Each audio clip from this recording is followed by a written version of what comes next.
नमस्कार, मी Angarki arts and क्राफ्टमध्ये आपलं स्वागत करत आहे. आता आपल्या सगळ्यांनाच माहिती आहे की आता लग्नसराई चालू आहे. आता हा जो सीझन आहे तो लग्नांचा आहे. त्यामुळे बरीचशी लग्न ठरतात, लग्न होतात. त्याच्यासाठी त्यात रुखवत बनवतात. तर त्या रुखवताच्या डेकोरेशनसाठी ज्या काही वस्तू वापरल्या जातात त्यांचं मी डेकोरेशनसाठी वेगवेगळे असे लग्नाच्या विधीमध्ये जे वापरले जाणारे वस्तू आहेत त्यांचं मी क्राफ्ट करणार आहे.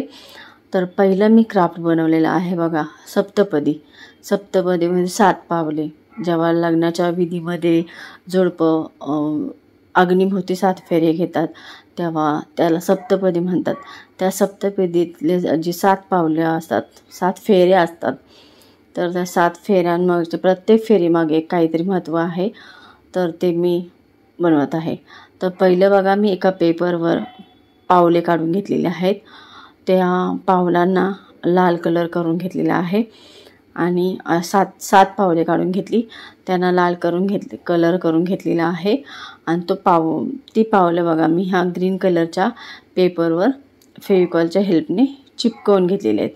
अशा प्रकारे बघा, एक राईट मग लेफ्ट, राईट मग म्हणजे जसे आपण पावलं टाकतो, एका मागोमाग एक पावलं टाकतो, तशा प्रकारे मी ही 7 पावले तयार करून घेतलेले आहेत.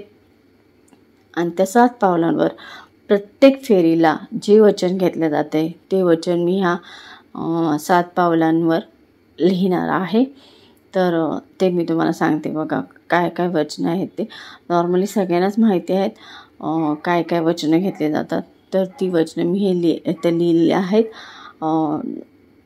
रुखवतीच्या डेकोरेशनसाठी. तर बघा, पहिलं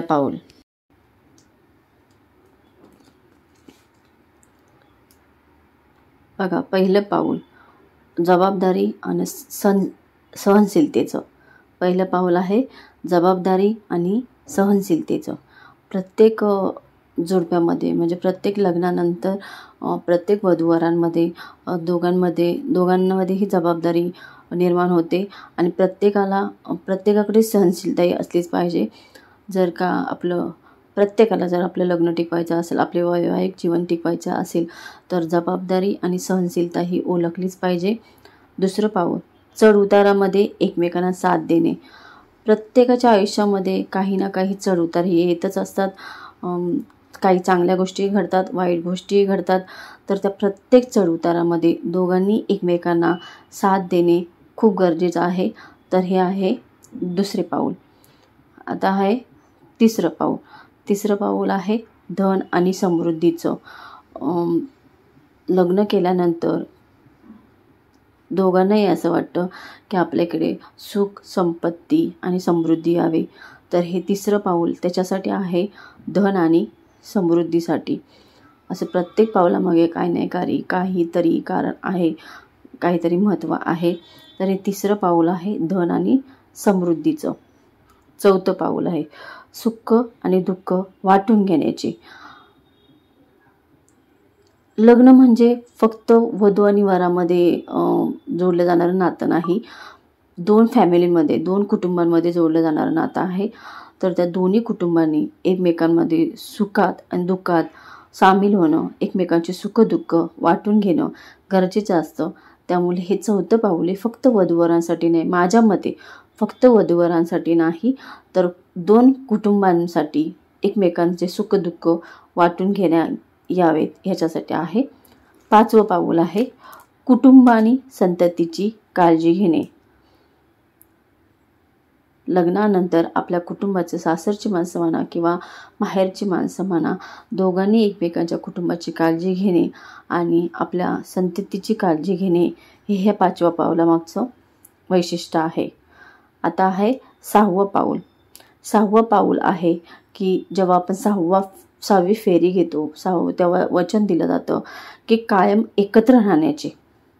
6वं पाऊल हे याच्यासाठी आहे, 6वी फेरी किंवा 6वं वचन म्हणा, हे याच्यासाठी आहे की आपण दोघं कायमस्वरूपी एकत्र राहायचं, दोघांना एकमेकांना सुखदुःखात साथ द्यायची.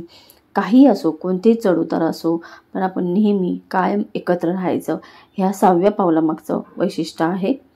आता आहे 7वं आणि शेवटचं पाऊल, फेरी म्हणा, पाऊल म्हणा, मैत्री आणि विश्वासाचं.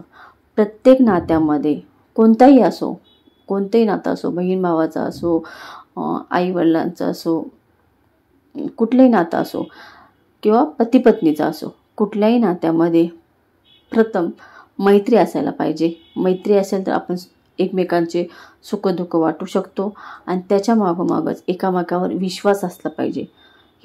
हे जग आहे ना, पूर्ण विश्वासावर अवलंबून आहे. जिथे विश्वास आहे तिथं नाते हे टिकलंच जातं. तर प्रत्येकाच्या नात्यामध्ये हे विश्वास असलाच पाहिजे. त्याच्यासाठी हे 7वं पाऊल आहे. 7व्या पाऊलामागचं वैशिष्ट्य हेच आहे की प्रत्येक नात्यामध्ये मैत्री आणि विश्वास हा असलाच पाहिजे. तर ही अशा प्रकारे मी सप्तपदी 7 पावले तयार केलेली आहेत. तुम्हाला माझी ही डेकोरेशनसाठी, रुखवतीसाठी सप्तपदीची किंवा 7 पावलांची आयडिया कशी वाटली, वचनं कसे वाटले, त्याच्यामागचे वैशिष्ट्य कसे वाटले, मला नक्की कमेंट करून सांगा. व्हिडिओ आवडली असेल तर लाईक करा, शेअर करा आणि नवीन असाल तर सबस्क्राईब करा. व्हिडिओ पूर्ण पाहिला त्यासाठी मनापासून धन्यवाद. असेच माझे व्हिडिओ बघत राहा. मी आता रुखवतीसाठी, डेकोरेशनसाठी ज्या काय वस्तू लागतात त्याचे क्राफ्ट बनवणार आहे. तर व्हिडिओ नक्की बघा.